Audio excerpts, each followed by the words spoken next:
I remember listening to Dolly Parton in the nearly 3 decades that I lived in the southeastern United States. I suspect I actually listened to Dolly as I drove across the mountains in West Virginia, which I did for many years, every January in the middle of the winter, a death-defying feat. I also know, for I do have a memory of this, of listening to Dolly's words as I drove across the expanses of eastern North Carolina. I had a job at that time, and many jobs actually for many years, that took me into the rural communities of my state, North Carolina, and kept me in conversation with people who lived very different lives from me. And yet what I found in those times was the ways that we could connect, the ways we could see one another's humanity, and also some of the divides between us.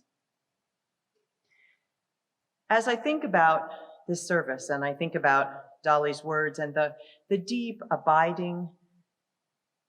faith she has in our human family and our ability to thrive and be resilient, I think about those times. And I think about how these last years we have had to have some hard conversations among our own families about what we believe and what we don't believe. Not only with those who perhaps have gone before us and have one set of beliefs, but also those who are coming after us, our children and their children, talking to them about this belief that we have professed now for many generations, this belief in the power of humankind to better itself each generation. In these last years, it has been a challenge to hold that belief, and yet it's still such an important belief for me. It's been a heartbreaking time for those of us who identify as humanists, even those like me who hold it as one part in a complicated theological identity. It's important, I think, for us to be able to realize that perhaps one of the things we've learned in this time is that there is a lot of power in the dream deferred that Langston Hughes spoke about. We all know what it means to want to live into the promise that we haven't yet lived into, and how it makes us sometimes hold on to old ways of being, old relationships, old ways that we know don't work, and yet still to us are the only path to that promise. I think in these times as we move forward, it's important for us to think that there might be something that we need to look at in our unqualified, singular identity with humanism, that perhaps humanism, like everything else in life, is best mixed together with other things, a sense of something that's larger than ourselves, that some people call the divine or God, but others just call the natural world, the natural order, the larger progress that we can't understand, the mystery or the more. I think about that in this song, because this song to me speaks about that horizon, about how that some clear morning we're going to see that particular horizon and how important it will be when we see the blue of the sky. I think that's important to see that not as a promise, as I think I probably heard it in those days when I was driving around in North Carolina, days that we already knew that the livelihoods that the towns and cities depended on in that part of the world were going under, going offshore, going away, and that the civic infrastructure of those communities was closely following suit. I think in those days,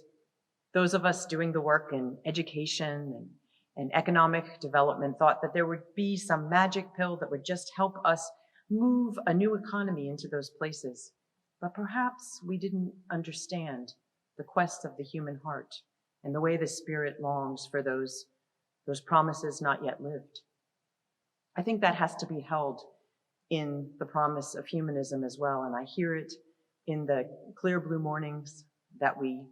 are promised. It's not a promise of always having clear blue mornings. It's a promise that says that we as human beings perhaps need to recognize that our greatest capacity isn't our ability to think or come up with intellectual ideas. It's to live from moment, to learn, to grow, to evolve, and to be mindful of those precious moments when we do touch that promise of that dream, not to live into it every day or not to live into it as our Unitarian ancestors once said, the progress of mankind onward and upward forever, but to live into it bit by bit, forward and back, in concert with that far horizon that reminds us that not everything is up to us, but that we must do what we can. I think that's what I hear when I hear about those blue skies in the morning, that when those skies come and those mornings of clarity come, we seize them, we take them, and we put them as a salve on our heart, for there will be days when we will need them again, as the song says at the beginning. So for me,